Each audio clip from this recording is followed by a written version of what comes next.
আর একটা একটা করে আওয়ামী লীগের ধরে ধরে ঝুলাই দেবো, টাঙ্গায় দেবো। সকল আওয়ামী লীগারদের সরকারি চাকরি থেকে বরখাস্ত করতে হবে। সকল আওয়ামী লীগের ব্যবসায়ীদের ব্যবসা জব্দ করতে হবে। অনলাইনে অফলাইনে যারা লিগেল লেসপেন্সারি করতেছে তাদের নিষ্ক্রিয় করতে হবে। কিভাবে করবেন আমরা জানি না।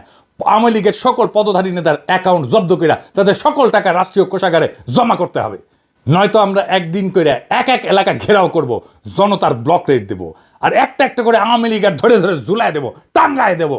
একটা জায়গায় করবেন এই অপারেশন, ঠান্ডা হয়ে যাবে সারা দেশ। বাংলাদেশে আওয়ামী লীগ বা ভারতীয় আধিপত্যবাদ ফিরবে না, ফিরতে দেওয়া হবে না। যতই তার পিছনে ইন্ডিয়া থাকুক, ইন্ডিয়ান লেসপেন্সার ওয়াকার থাকুক, জেনারেলরা থাকুক, সিভিল মিলিটারি ব্যুরোক্রেসি থাকুক, প্রথম আলো থাকুক, ডেলিস্টার থাকুক, বামেরা থাকুক, আর বিএনপি থাকুক, এমনকি প্রফেসর ইউনূস থাকুক, আওয়ামী লীগকে রাজনীতি করতে দেওয়া হবে না। আওয়ামী লীগকে নির্বাচন করতে দেওয়া হবে না।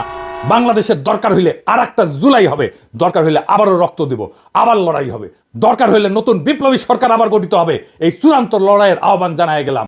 For more updates, do like and subscribe.